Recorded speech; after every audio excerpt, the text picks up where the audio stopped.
Au collège, avoir une réputation, c'est déjà avoir une mauvaise réputation. Parce que finalement, comme c'est un milieu très conformiste, le fait de se faire remarquer, c'est tout de suite mal vu et critiqué. Le fait d'avoir une réputation, ça n'a pas la même valeur pour les filles et pour les garçons. Pour les filles, ça tourne surtout autour d'insultes liées à la sexualité. On va les traiter de putes, de salopes, de poufiasses, etc. Alors que pour les garçons qui se comportent bien, mais qui sont mal vus finalement, eux ils écopent plutôt des stigmates d'intello, de balance, d'efféminé aussi, puisque finalement le fait d'être un intello, c'est aussi le fait de ne pas exprimer certaines formes de virilité, la virilité martiale, la virilité du combat. Et donc on va dire que ce sont des baltringues, des efféminés. On est sans cesse en train de suspecter finalement le fait qu'ils ne soient pas hétérosexuels. Et c'est durable, ça reste en fait. La réputation, c'est quelque chose, c'est une rumeur qui s'est cristallisée. Donc elle peut très bien poursuivre un élève de la 6e à la 3e. D'ailleurs, ça a été le cas de la plupart des filles qui avaient une mauvaise réputation que j'ai rencontrées.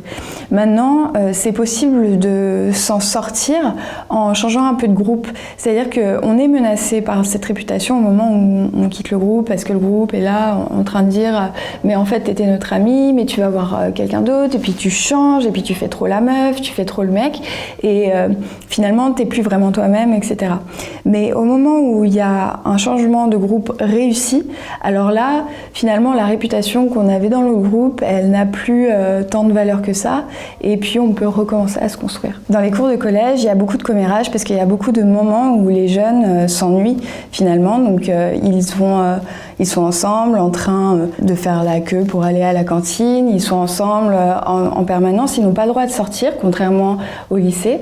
Et donc cette coprésence permanente, elle favorise les commérages, et ces commérages se prolongent aujourd'hui quand ils sortent de l'établissement scolaire, quand ils discutent entre eux sur les réseaux sociaux. Aujourd'hui, il y a de plus en plus de classes qui font des groupes de discussion sur les réseaux sociaux. Et ici, ils peuvent continuer, plutôt que d'échanger les devoirs, continuer à se transmettre les histoires qui se passent au sein de l'établissement scolaire. Au collège, ce qui se passe, c'est que la réputation, ça nous définit complètement. Parce que dans les autres moments de la vie, on a un statut social, c'est-à-dire qu'on a un certain niveau de diplôme, on a un travail, on a des relations familiales, on est marié, on a des enfants, et c'est ça qui va nous définir. Alors qu'au collège, on est toujours jugé sur nos moindres faits et gestes, notre apparence en permanence.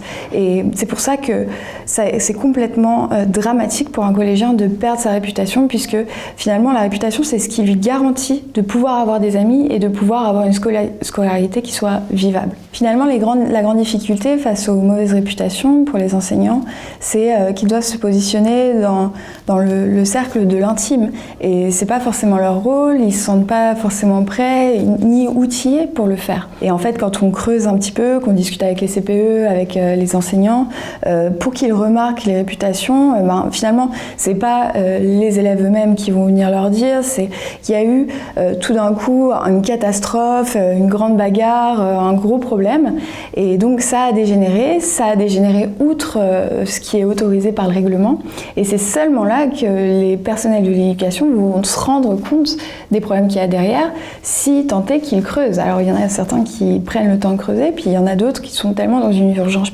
permanente qu'ils n'ont juste pas le temps, ou bien qu'ils ne se sentent pas, puisque ça fait partie aussi de la vie privée de l'élève. J'ai 14 ans, j'ai une réputation de pute, j'ai 14 ans, je suis au collège et on me traite de bolos.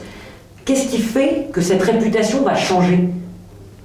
Ce qui est difficile, c'est que quand on est traité de pute ou quand on est traité de bolos, souvent c'est minimisé par les adultes et minimisé par les copains, c'est-à-dire que c'est des histoires de gamins, etc. Mais quand c'est pris au sérieux, en fait, il y a un risque que les adultes qui en parlent aux élèves viennent à confirmer cette réputation. C'est-à-dire ils vont dire, cet élève subit des moqueries, des insultes, et ça va entraîner plus de moqueries de la part des autres élèves. Donc ça demande aux adultes des établissements une certaine finesse pour rétablir la stabilité, la paix au sein des relations. Donc pour un CPE, pour un adulte, pour un directeur de collège, agir sur la réputation d'un collégien ou d'une collégienne, c'est pas forcément évident. C'est pas forcément évident pour les adultes parce que ça demande tout un travail de déconstruction. C'est-à-dire comprendre l'origine de ce stigmate. Qu'est-ce que l'élève a vraiment fait pour mériter ce stigmate? Quelles sont les valeurs des autres élèves qui vont lui faire assigner cette réputation?